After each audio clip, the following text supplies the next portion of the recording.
Les joueurs sont très bons sur cet aspect du jeu. Un joueur comme Vitinha. 안녕하세요. 축구 한바퀴 이야기를 전하는 풋볼레로 JK입니다. 흥미로운 A매치 소집 기간을 마치고 리그가 재개됩니다. 이번 A매치 기간에는 재미있는 경기가 많았었는데요. 대한민국 대표팀은 태국과 1승 1무를 거두며 썩 만족스럽지는 못하지만 어쨌거나 무난하게 아시아 3차 예선으로의 진출을 사실상 확정지었습니다. 일반적으로 친선 경기는 긴장감이 좀 떨어지기는 합니다만 스페인과 브라질, 독일과 네덜란드, 잉글랜드와 벨기에 등 친선 경기여도 볼만한 경기가 정말 많았던 A매치 기간이었습니다. 프랑스의 리그앙 27라운드는 이미 시작되었습니다. 릴이 랑스를 2대1로 제압하며 챔스 진출권을 향한 경쟁을 이어갔습니다. 파리는 특히 파리와 마르세유의 대결은 르 클라식이라고 불리며 프랑스 최대의 라이벌전이죠. 스페인에 엘 클라시코가 있다면 프랑스에는 르 클라식이 있습니다. 올 시즌 마르세유의 성적은 리그 7위로 기대에 미치지는 못합니다만 오바메양이 34살의 나이에도 불구하고 리그 11골, 시즌 23골의 폭발적인 득점력을 보여주며 팀을 이끌고 있습니다. 파리는 일정이 조금 빡빡합니다. 마르세유를 상대로 27라운드 경기를 치르고 나면 4월 한 달 동안 무려 7경기를 치러야 합니다.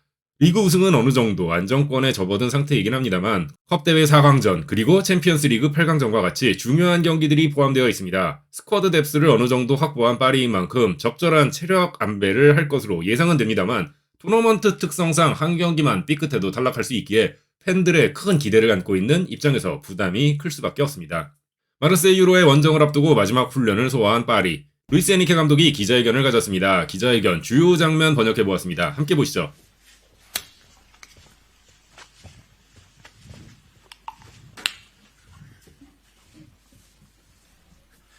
¿Cómo estás?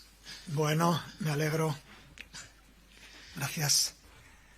Bonjour, Nicolas Georgerot, RTL. Je voulais savoir, à vos yeux, quel est le match le plus important entre ce match de championnat demain, qui est l'un des plus attendus de la saison, et vous avez une avance assez intéressante en championnat, et puis le match de la demi-finale de Coupe de France que vous allez jouer 3 jours plus tard, qui est un match éliminatoire. Mais vous pouvez pas me répondre les deux parce que c'est une réponse qui est trop facile. Merci. Donc c'est une question avec des conditions. Je ne peux pas dire ce que je veux. Qu'est-ce que tu veux que je dise?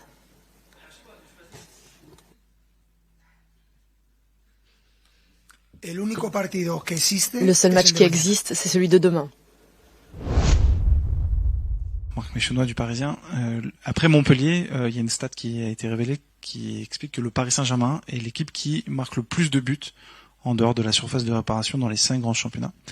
Est-ce que vous pourriez nous dire si c'est un exercice que vous travaillez à l'entraînement? Est-ce que vous pourriez nous décrire ce qui se passe à l'entraînement de ce point de vue-là et pourquoi c'est important que cette équipe marque en dehors de la surface de réparation? Merci.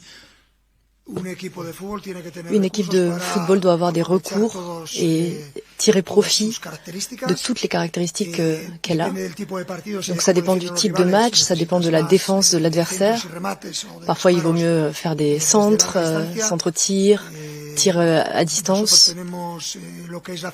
Donc nous on a des phases d'attaque, on travaille toutes sortes de types d'attaques, mais c'est vrai que c'est une statistique importante parce que les joueurs sont très bons sur cet aspect du jeu.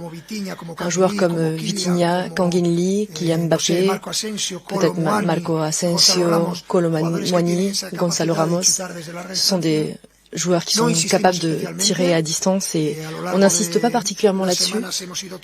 Et au fil de la semaine, on a abordé différentes situations de jeu qu'on veut voir pendant le match, mais pour ces buts en dehors de la surface de réparation, ça dépend évidemment exclusivement de la qualité des joueurs. Certains joueurs sont capables de le faire, d'autres pas. Je suis Mourad Sefiane pour la Source Parisienne. On sait que vous êtes adepte d'un football total, offensif. Mais on peut voir certaines équipes qui jouent beaucoup à la baballe, beaucoup au ballon, sans avoir de résultats. On vous a vu amener beaucoup de verticalité. Est-ce que c'est pas une manière de rendre un football très plaisant pour les spectateurs, plus efficace, d'apporter cette verticalité? En plus, un football très collectif. Merci.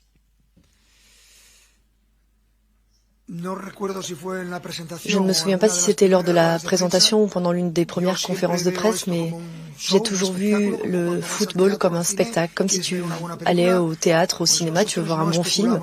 Et nous, on ne calcule pas sur le résultat, on ne tergiverse pas ni à domicile ni à l'extérieur. Ça peut aboutir à des résultats plus ou moins bons, mais notre Notre intention, sans aucun doute, c'est de donner un très bon spectacle, de livrer, d'essayer d'être offensif. Et chaque match a le même objectif, que ce soit à domicile ou à l'extérieur. C'est évident qu'il y a des nuances, mais je suis assez fier de ça en tant qu'entraîneur, de savoir que mon message ne change pas, ne varie pas. Pour les joueurs, il n'y a pas de lecture entre les lignes, il n'y a à aucun moment l'intention d'aller faire match nul. C'est quelque chose qui n'existe pas dans mon référentiel. C'est une philosophie qui me plaît beaucoup et je crois que ça plaît beaucoup aux joueurs. Bonjour. Je voulais te demander si tu avais pu voir le match entre le Brésil et l'Espagne et si tu avais vu Lamine Yamal, le joueur que tu vas retrouver avec Barcelone. Bien sûr que je l'ai vu, ce match, c'était plutôt Espagne-Brésil. Mais en général, je ne parle pas de joueurs qui ne sont pas au PSG. Donc tout ce qui est calcul, ça y est, je sais plus parler espagnol, je sais pas non plus parler français.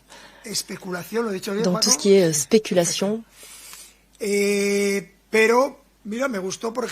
j'ai aimé, par exemple, j'ai aimé que les supporters de Madrid applaudissent à un joueur de Barcelone qui a été applaudi. Et donc aussi qu'un joueur de 16 ans soit capable de sortir du stade de l'éternel rival et être applaudi, ça c'est mon club. Oui, bonjour, Loïc Tandier, de nouveau pour l'équipe. Vous avez dit que vous avez apprécié voir le public de Madrid applaudir les joueurs de Barcelone. Est-ce qu'il faut comprendre que vous n'avez pas apprécié le public de Marseille qui a sifflé les joueurs du PSG?